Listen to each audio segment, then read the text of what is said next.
Vote পাবেন। আমি এটুকু আপনাদের কাছে বলতে চাই। আরো বলতে চাই, নির্বাচন কমিশন নির্যাতন কমিশনের ভূমিকা এসেছে। আমরা দেখতে চাই যে এই লজিক্যালি ডিসক্রিমিনেন্সি দান করে তাদের মানুষ শিথিলতা করছে কিনা, সমস্যা দূর করছে কিনা। না হলে আগামী দিন যে আন্দোলন হবে সেটা বাংলার মানুষ শুধু নয়, ভারতবর্ষের মানুষ শুধু নয়, সারা পৃথিবীর মানুষ দেখতে পাবে যে ভারতবর্ষের মানুষ কি আন্দোলন করতে পারে ও বাংলার মানুষ কি আন্দোলন করতে পারে।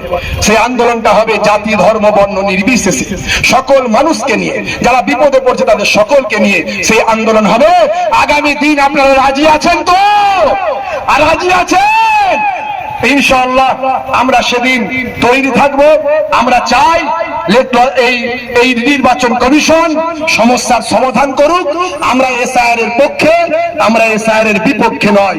আমরা চাই বৈধ বিআরও, তারাও কিন্তু আমরা দেখছি রিজাইন লেটার দিয়েছে। বিআরওকে প্রেসার দেওয়া হচ্ছে মুসলিম নামগুলোকে কাটার জন্য, যাতে করে রাজনীতির সুবিধা হয়, যাতে করে ভোটের সুবিধা হয়। তিনি বলছেন না, কাটতে পারবো না। এইভাবে প্রেসার দেওয়া হচ্ছে আমরা দেখতে পাচ্ছি। বন্ধুরা আমার, আগামী দিন ভীষণ চক্রান্ত চলছে। এই ভোটাধিকারকে সামনে রেখে আমাদের বেনাগরিক করার যে চক্রান্ত চলছে, যদি এটা শিথিলতা না হয়, যদি একটাও বৈধ ভোটারকে অবৈধ করা হয়, লেকচারার্স অ্যাসোসিয়েশন অফ বেঙ্গল এর আগেও সুপ্রিম কোর্টে গেছে। আজও মঞ্চ থেকে বলছি, আমরা আবার সুপ্রিম কোর্টে যাবো ইনশাআল্লাহ।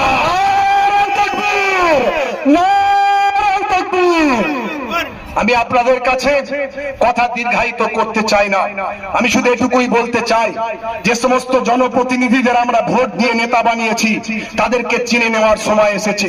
আমরা দেখো, কিন্তু 100 জনের 80 জন 90 জন মুসলমানদের সামান্য ডিসক্রিমিনেশন বা আমার লজিক্যাল ডিসক্রিমিনেন্সি নাম দিয়ে তাদের হিয়ারিং এ ডাকা হয়েছে। নামের ভুল কারা করেছে? নামের ভুল কারা করেছে? নির্বাচন কমিশন করেছে। এই ভুলগুলোর সলভ করতে গেলে বাড়িতে প্রয়োজন হলে চলে যাওয়া যেত। বিএলও তার সঙ্গী কয়েকজনকে নিয়ে বাড়িতে গিয়ে ডকুমেন্টস দেখে প্রবলেম সলভ করতে পারত। আগামীকাল আমাকে হিয়ারিং এ যেতে হবে, হাজার হাজার মানুষের সামনে লাইন দিতে হবে। এরকম অসংখ্য মানুষ আছেন, কত বয়স্ক মানুষ, কত কর্মব্যস্ত মানুষ, কত দায়িত্ব মানুষ। এর দায় কে নেবে? আজকে রাজ্যে 100 জনেরও বেশি মানুষ মারা গেল এই হিয়ারিং কে কেন্দ্র করে, এই এসআইআর কে কেন্দ্র করে 100 জনেরও বেশি মানুষ মারা গেল। আমি বলবো, বিএলওদের দোষ দেবেন না।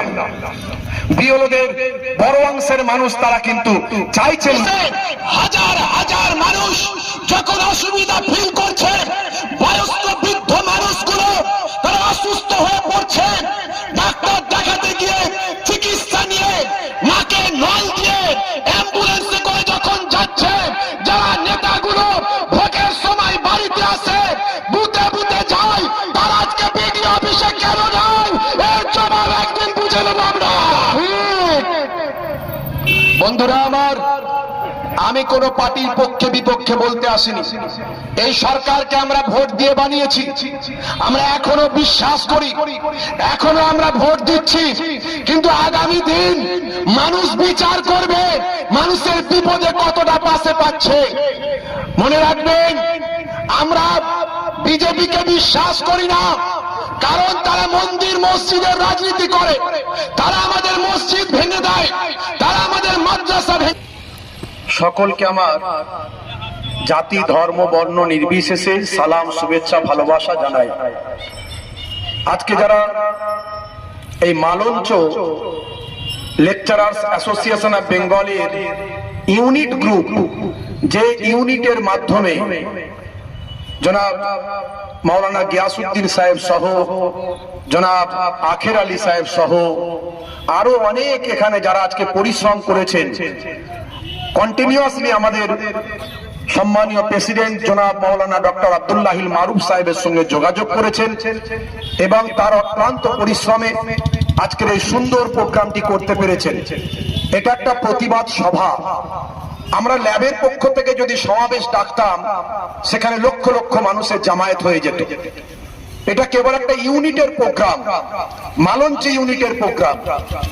এই প্রোগ্রাম থেকে আজকে দেখেছেন অসংখ্য লেকচারাররা তারা এসেছেন যারা বক্তব্য রাখেন রাতের পর রাত, বিভিন্ন ইনস্টিটিউট আছে তাদের, বিভিন্ন রকম সভা সমিতি করেন তারা, সোশ্যাল ওয়ার্ক করেন তারা, যারা প্রতিদিন আমাদের প্রেসিডেন্ট সাহেব বলার চেষ্টা করেছেন আমাদের যে লেকচারার্সরা আছেন অন্তত প্রায় 100 জনেরও বেশি লেকচারার্স আমাদের একটা গ্রুপের মধ্যে আছেন।